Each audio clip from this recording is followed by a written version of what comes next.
I'm not going to test you on all these pneumonias, but when someone says they have pneumonia, you should be aware that that doesn't tell you the cause of the pneumonia, the etiological agent. There are many causes of pneumonia, and you can have bacterial pneumonia, viral pneumonia. Strep pneumonia is the most common, and it tells you the reservoir there is humans. There is a pneumococcal vaccine called Prevnar, and there's another one also that even covers more of the strep pneumonia strains. So people are recommended to get a pneumonia vaccine, especially if they're over 55, because it's a leading cause of death in elderly people, pneumonia.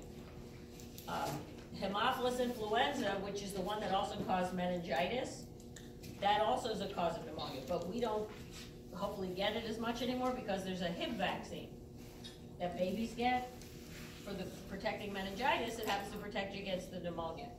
The reason that's called Haemophilus influenza is because they used to think that's what caused influenza. What's influenza?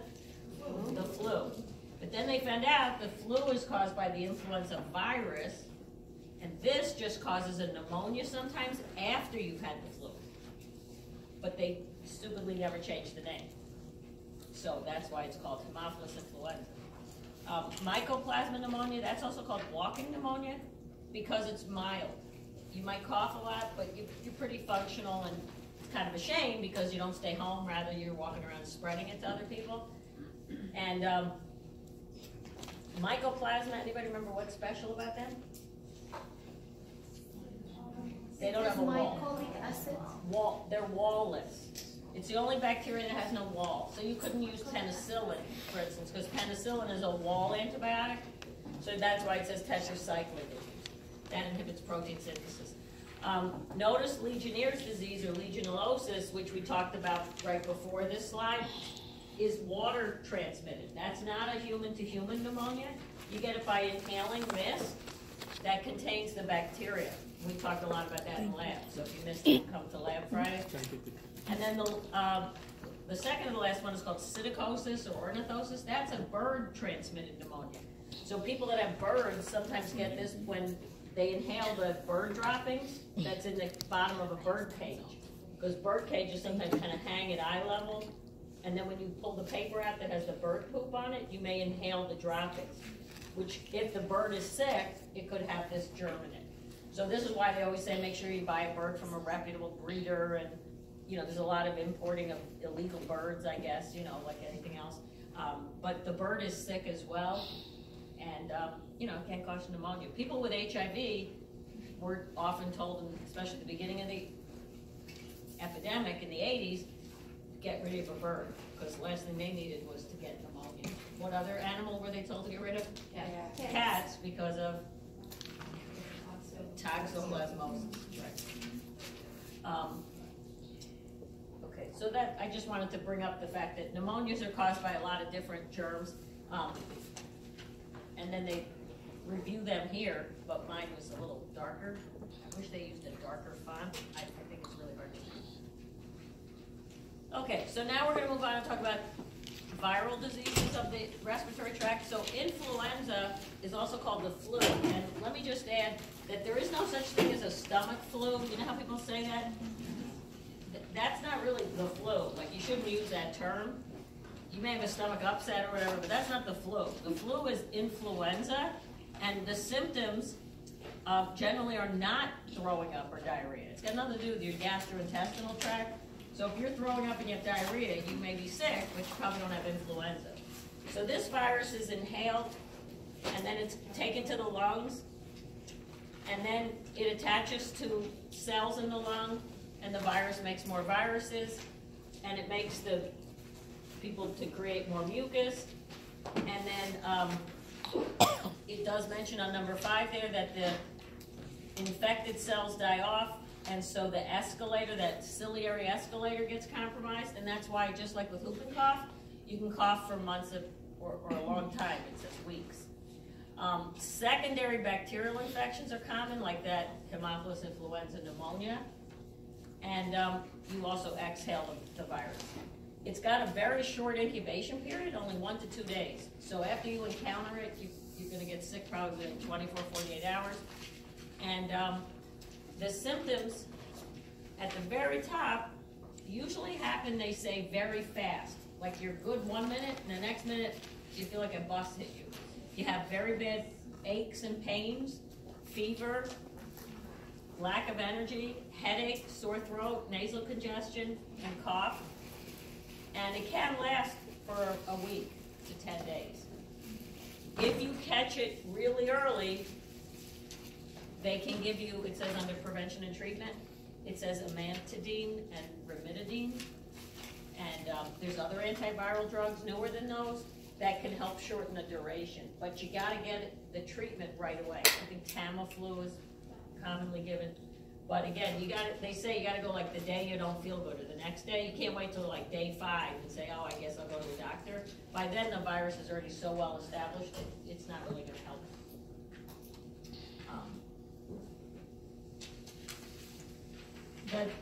The disease is really a zoonosis, even though we think of it as just person to person. The reservoir is birds and any poultry, and then it mixes in pigs as well. And so in China, where they say these flu strains originate, the chickens and the pigs live in close proximity to the people. It's all like in your little courtyard. And so the virus reservoirs the chicken, and then the chicken spreads it to the pig, and then in the pig, this virus happens to have 8 strands of RNA. So there's 8 different strands of RNA in here, and it's got an envelope, and the envelope has a lot of different spikes on it. So the RNA viruses are very common in that they recombine and mutate a lot. And so that's why every year there's new strains of the virus. Because when it mixes in that pig, the virus mutates. And that's why they don't know quite every year which strain is going to show up in humans. The spikes, there's 2 kinds of spikes. One is the H spikes and N spikes.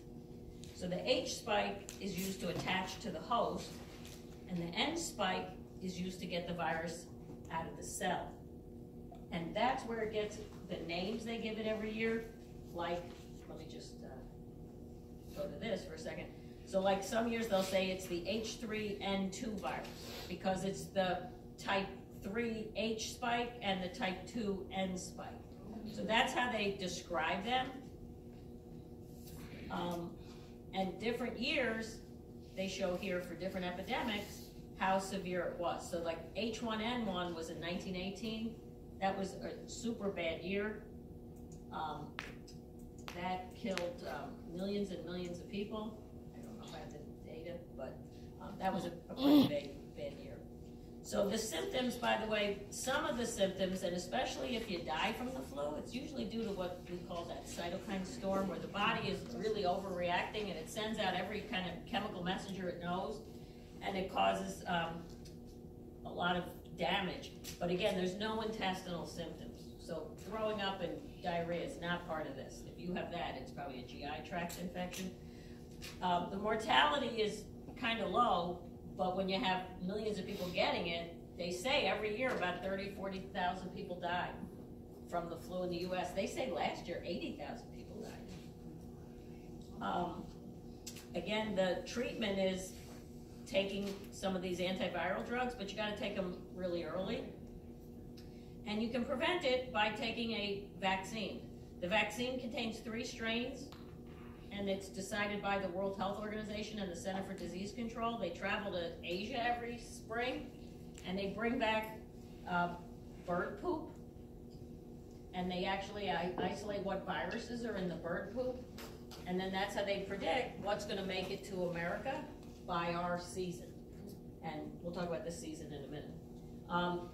The vaccine you get as a shot is killed. It's 3 killed viruses. I have no idea why they can't put more than that in there, but that's what they do, 3. They pick 3 and that's what they go with.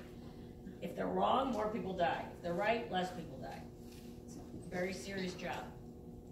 There's also the flu mist that came out a couple years ago. That was a weakened strain, 3 also, that you squirt up the nose, mostly for people under 50. And they didn't use it last year. They said it didn't work. So it doesn't seem to be as effective. I don't know why. When the virus changes in a major way, they call that antigenic shifting. And it's probably due to the recombination between the different strains in a single cell of the pig or the bird. And that only happens every few years, but more minor changes are called antigenic drifting, and that's when the virus mutates in maybe one codon or one amino acid. So it's a less severe change, and those changes allow the virus to escape your IgA, for instance, or other parts of the body's immune system, and this is why some strains are more lethal than others, because they don't get attacked by the body as effectively. Worldwide, there are about 4 million cases, 500,000 deaths.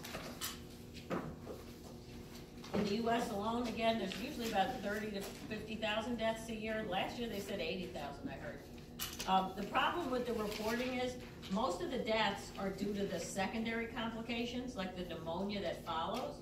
So what they put on the death certificate could be pneumonia from strep pneumonia, but really what started the whole thing was influenza.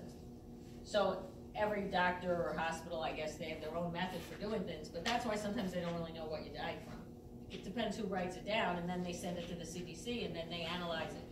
So if it doesn't have influenza, they're not going to mark it as an influenza death, they'll mark it as a strep pneumonia death.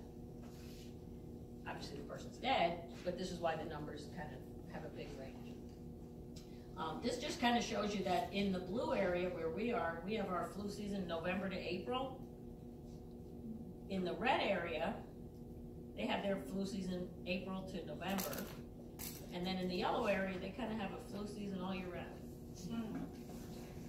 So, and those are just examples of different serotypes. This was the table I was looking for. In 1918, they called it the Spanish flu. It had nothing to do with Spain, really. 20 to 100 million people died that year. A lot of people in World War II, the soldiers brought it back to America. It was a really, really big epidemic. It also was a particularly deadly strain, so it was a 2% fatality. And they think it was H1N1. In 2009, we had the same strain involved, but it had a lower fatality because people know how to treat it better. In those days, they didn't have respirators and all the medical treatment and the supportive care and the IV hydration and all the other things you need. So this is why less people died. In the late 60s, the Hong Kong flu killed over 1 million people.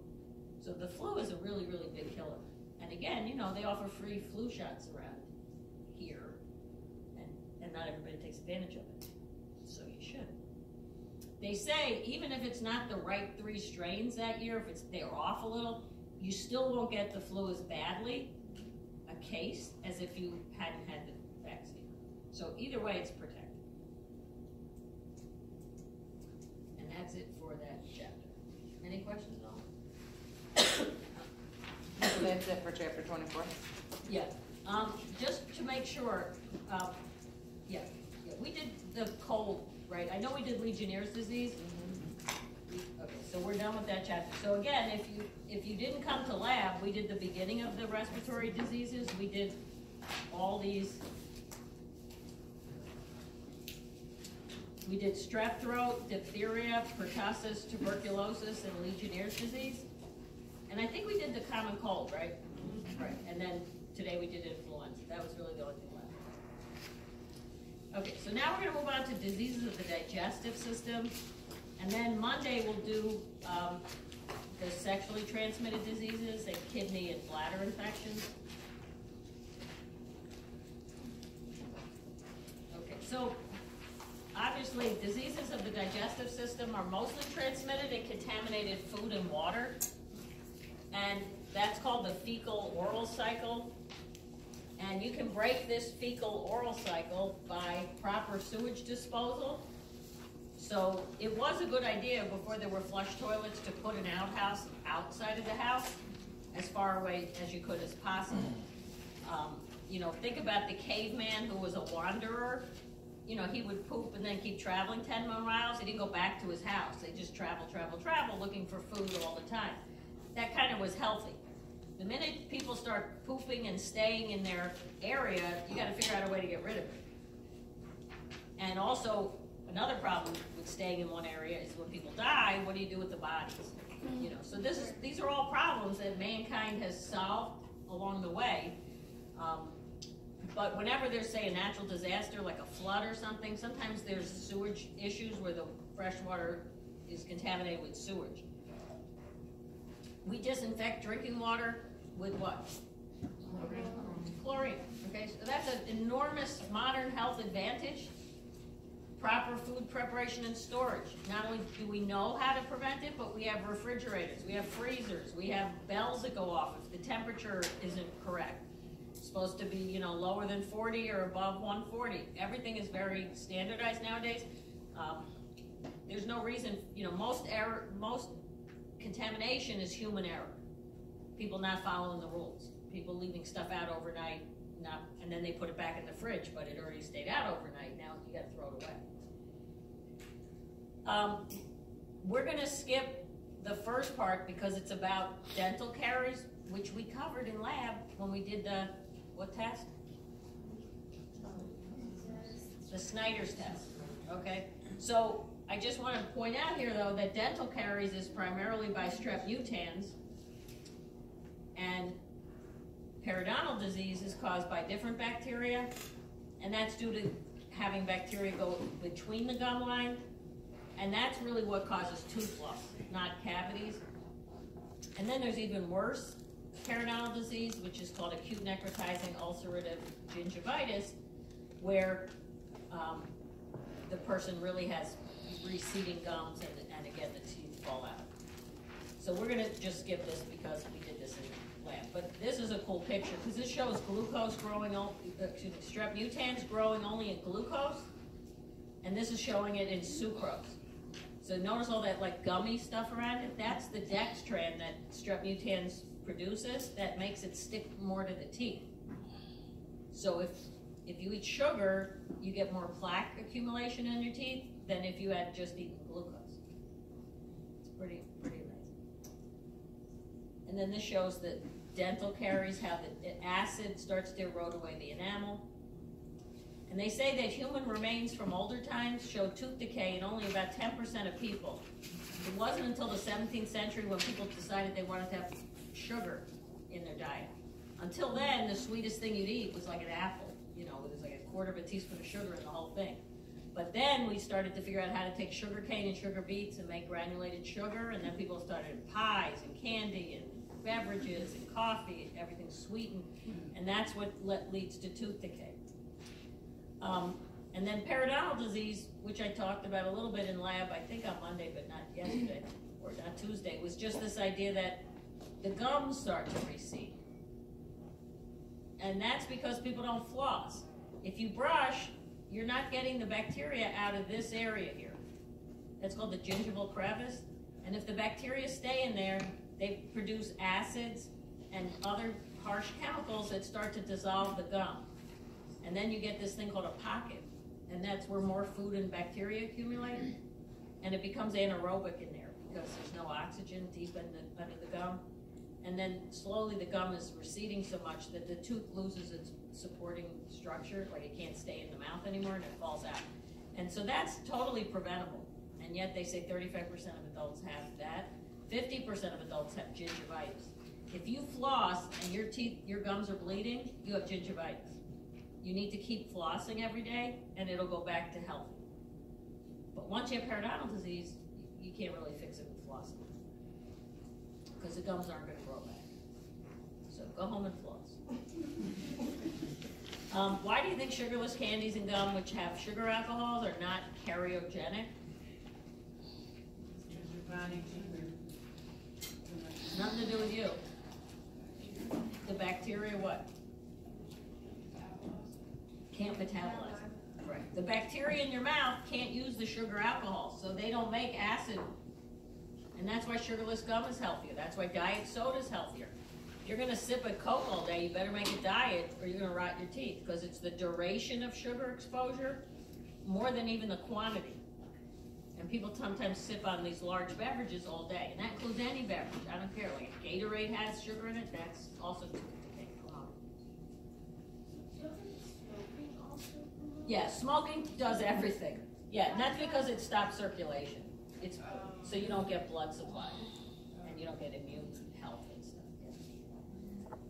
Yeah. Okay, so now we're going to move on to talk about the diseases of the lower digestive system, and that includes diarrhea, gastroenteritis, and dysentery. Diarrhea, everybody knows, is like loose bowel movements. Gastroenteritis is also when your stomach is burning. So there's an inflammation of the stomach, gastro meaning stomach.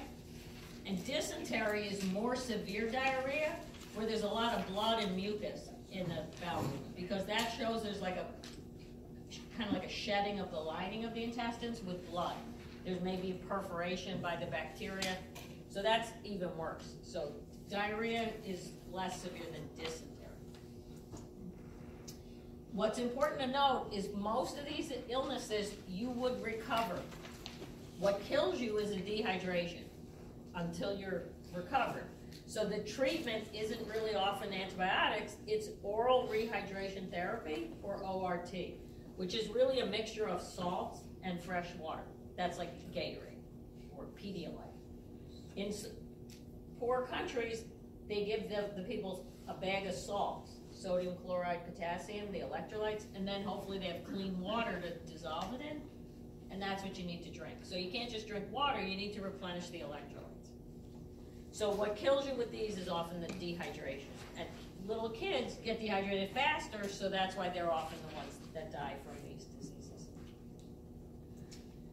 And you can call these kinds of diseases a food infection or a food intoxication. And the difference is, the infection is when you eat the bacteria, then they go in your usually small intestine, like most die in the stomach and the acid, then some get in the small intestine where they make a problem. That, if they have to multiply in you and then make a problem, that's called a food infection. It's the growth of the bacteria. Intoxication is if you eat the preformed toxin on the food already. So like botulism is an intoxication, because you open a can that was improperly canned, you take a tablespoon, it has a toxin on it already.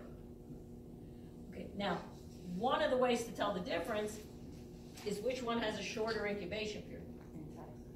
The intoxication, because you're literally eating the poison. You don't have to wait for the bacteria to get through your stomach, get to the small intestine, multiply, then make toxin. So infections may end up with toxin production too, but you ate the bacteria and then they multiplied and made you sick. Whereas the intoxication, you actually eat the preformed toxin on the food. Symptoms can appear as short as an hour after that. But notice there is an overlap, right? Even incubations can be 12 hours to 2 weeks. Now, in the case of an infection, why do you think sometimes it's 12 hours, sometimes 2 weeks? What's the biggest determinant? How much you ingest. How much bacteria you ate. So if your chicken had a little salmonella that wasn't killed, it could take 2 weeks to multiply to a level that's going to make you sick. If your chicken breast had a lot of salmonella on it, you might get sick in a half a day. These are extremely hard to figure out. Like most people recover before you even have time to call the health department or go to see a doctor. The only time they ever figure it out is if there's a cluster. Like everybody who ate at Chipotle got E. coli from the contaminated cellars. Then there's calls to the doctors, the public health department's notified, and then they look at the connection and they go, oh, everyone ate at Chipotle. Because they got in trouble a few times in the last few years. Wow. But if you just get sick at home or something, you're probably never going to know. Because it's you alone, 2 days diarrhea, you get better. They're never even going to culture it. Just look, I mean, you got better. You didn't get dehydrated, you got better, move on. What causes these? The top 5 are listed here. And you don't have to know, percentages or anything, but norovirus is the #1 pathogen, 58%. And we'll get to it, but that's the cruise ship bacteria. They call it that, or virus. That's the one where people on cruise ships, sometimes the cruise ship has to turn back because everybody on the ship got sick. Very transmissible among people, but it's very common in the regular population. They just, you notice it on a cruise ship, because you got 3,000 people, 1,000 which are vomiting. In your community, you're not, you know, I don't know what's going on at my neighbor's house. So cruise ships, you know, are doing a better job of cleaning, but it isn't like it only happens on a cruise ship. Salmonella is next, then Clostridium perfringens, Campylobacter, and then Staph aureus. And then if you look at the top 5 for, and then the CDC says there's about 48 million illnesses, about 3,000 deaths. So like that big romaine lettuce recall, 34 people got sick. What about the beef that's going around, I just saw? Well, the turkey. No, I just seen something about. Oh, I didn't hear about it. Yeah. There's always beef. I mean, Oh, yeah, the recall. all I know is Like 13 there's always a million risk of pounds getting or something. There's always a risk of getting sick. The key to preventing it is don't eat undercooked meat. Don't wash your turkey before you cook it. I know we had a big fight about that in the lab. There are certain things they know to help prevent it. You don't wash it? No, because when you wash it, you're splashing the germs all over the kitchen and on the sink. You just take that turkey, take off the plastic, and get it in the oven so the bacteria die. But I thought you said it was different with the ground meats. The ground meat, just don't eat pink meat. Use a thermometer. That's why restaurants won't serve rare burgers or even medium rare, because it's not thoroughly cooked. Now, if you eat a steak and it's on a steak, you put the steak on the grill, anything on the outside is going to be killed. There's no bacteria on the inside of the steak, it's on the surface. But if you make ground meat, you're taking that steak, grinding it up, now you got bacteria in the ground meat. You have to cook the ground meat well done. There's a temperature. There's a table with recommended temperatures, and you can't guess, you stick a thermometer in there. It's science. And why people get sick is because people don't get it. They eat what they want. I know plenty of people, and maybe in your homes too, the mom will cook dinner at 5, and it sits there till 11 until dad comes home to eat dinner. That's not safe. Stick it in the fridge. Microwave it. I mean, he's going to heat it up anyway. But why have it incubating for the next 5 hours? Every 20 minutes, any bacteria are doubling. And little Susie takes a taste and puts it back. You know what I mean? It's people error, and we know how to prevent it. It's not magic. It's total science. So, who kills people the most is Salmonella, and then there's Toxoplasmosis, Listeriosis, Norovirus, and Campylobacter. So again, just interesting tidbits, not that you have to remember the order or anything. So there are over 200 diseases transmitted through food, and you can get sick eating viruses, bacteria, parasites, toxins, metals, prions. So technically, you know, there's a lot out there that could make you sick. Symptoms range from mild to life-threatening neurological, hepatic, and renal syndromes. You can certainly die, as we saw on the table. This is just kind of a funny graph. I don't know, funny, but for me it was kind of funny. Norovirus may get you, but Listeria will kill you. Because norovirus, the blue is how many illnesses. So norovirus is the most common, but if you look at deaths, Listeria is 52% of the deaths. That's the one transmitted by deli meats or unpasteurized cheeses. So the first one is the staph food poisoning, and because, you know, time is of the essence, again, I can't stress enough, I have highlighted in red the key point, because otherwise they're all food poisoning, you know what I mean? And by the way, when you use the word food poisoning, it's really incorrect. It should be foodborne illness, because food poisoning is really intoxication, where you eat the toxin or poison. But we all kind of, you know, mix up the word. But. So symptoms of staphylococcal food poisoning, they're not unique. It's nausea, vomiting, and diarrhea. But what is special about staph food poisoning is high sugar, salty foods are generally the ones that you get it from. Cream pies, beef jerky, you know, anything high in salt or sugar. Because what do we all know about Staphylococcus by now? It tolerates high salt, right? What plate do you use to select for it? MSA, mannitol salt agar. So it's the one that tends to contaminate foods that are pretty high in sugar and salt, where other bacteria wouldn't be able to grow on it. They do grow. And it makes an enterotoxin, You don't die from it, 0% mortality. It's pretty much self-limiting. You're just gonna be miserable for a couple days. Again, mostly due to what we call food abuse or temperature abuse.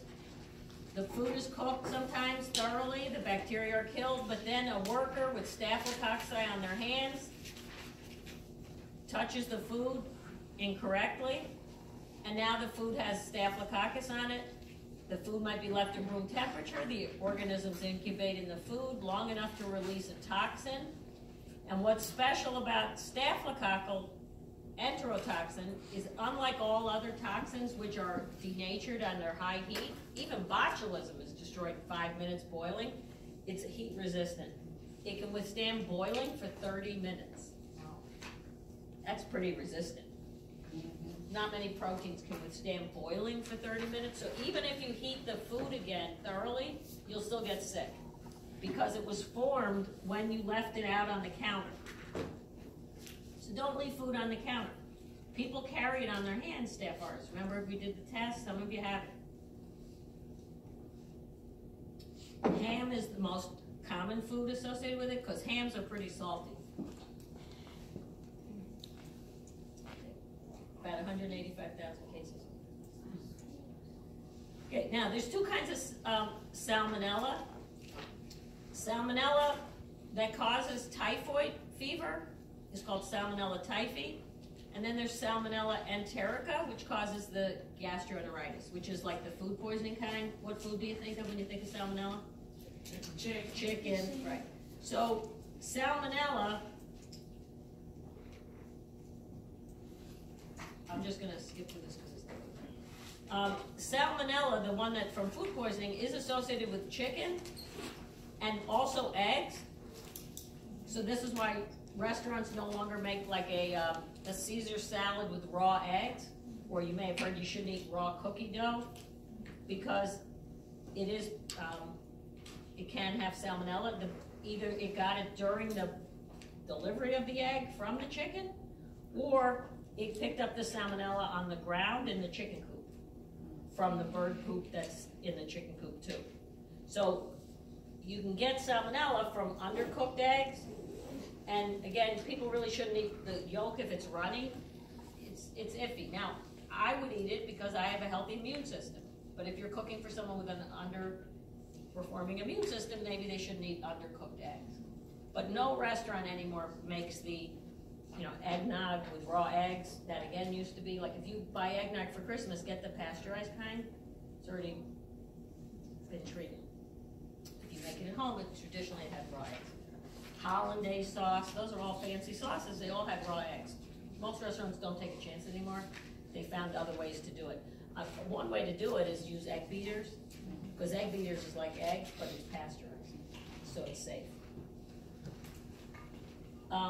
Petting zoos were sources of this, because little kids would go to petting zoos, touch all the animals, and then they touch their faces. So they put in like hand sanitizers. What, are you kidding me? No kid's gonna touch their face until they get out of it. You know what I mean? Like the kid walks around and touches all the little animals and touches their face, A lot of petting zoos are going out of business. It's not worth the risk. Since 1975, you can't sell turtles under 4 inches because salmonella is normal flora in reptiles. So if you own an iguana or a snake or a turtle, they have it in them naturally. They're not sick, it's just normal bacteria in them. And I remember as a kid, we used to get these little turtles at fairs and stuff. It was sort of the prize. And you take them home and you have a little plastic house for them with the palm tree, right? I remember petting it right before dinner. Yeah. Then we'd sit down and eat dinner. Yeah. Then wash our hands, Little chickens. But a lot of people got salmonella that year. So that was the good old days. And that's why now it's illegal to buy a turtle under 4 inches, because they sort of want you to be like a knowledgeable turtle owner if you're going to own a turtle. No little turtles for just winning the prize. So salmonella has definitely come up in this world. This is cases per 100,000 people. And that's also because chicken became more popular. When people stopped eating as much red meat, they switched to chicken, so the cases of salmonella went Should you store eggs in the refrigerator? We don't have time for this, but it's a cute little 2-minute video if you wanna watch it. The answer in America is yes, you should store your eggs in the refrigerator. In other parts of the world, no. And basically it's because in America, because they know eggs get contaminated when they are laid, they wash them off. When they wash them off, they wash what's called the cuticle off the outside also. And so now the egg is somewhat porous, and you shouldn't leave it on the counter. It should be left in the fridge. In other parts of the world where refrigerators are smaller or non-existent, they don't want to waste space for the eggs, so those countries don't wash the egg. That leaves the cuticle intact, and then the bacteria don't get in it. So, any questions? It's 2 minutes, pretty entertaining. I watched it earlier. Do eggs have an expiration date? Eggs have an expiration date, but that doesn't mean you can't use it past the expiration date.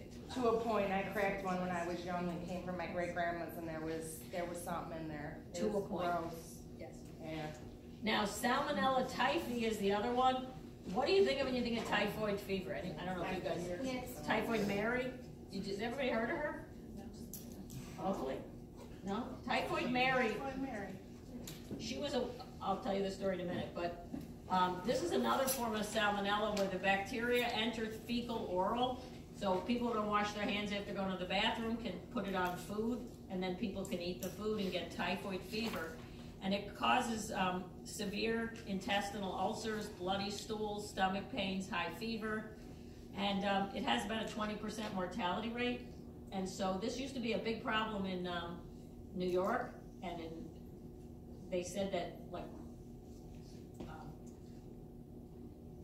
when people came over from Ellis Island, and then they settled in like Brooklyn and those places in New York, that the per capita, it was so crowded, they said it was worse than India, like as far as the crowdedness, and they didn't have good sanitation, and by 1906, 350,000 cases and 26,000 people died a year from this. Now, what happens is even if you survive it, some people become carriers, and they have it in their gallbladder. And your gallbladder squirts bile into your small intestine. So if you're a carrier, you're fine, you recovered, but you're shedding it in your feces for many, many years, because the gallbladder squirts the bile into the small intestine, and then you'll shed the bile, which contains salmonella, into with your poop. So people who are food handlers have to be especially careful, and you can remove their carrier status by doing what? Take out their gallbladder. So this is very common in the developing world. It affects 21 million people, tens of thousands of deaths. They say it's spread by the 5 Fs: flies, feces, food fingers, and fomites. Again, it is spread by contaminated food and water. So when you go to other countries, depending on the country, cheap isn't always the best. Not that expensive is either, but if you're eating from a roadside stand and it looks kind of dirty, buyer beware. Because this is still in the world. They always say boil it, cook it, peel it, or forget it.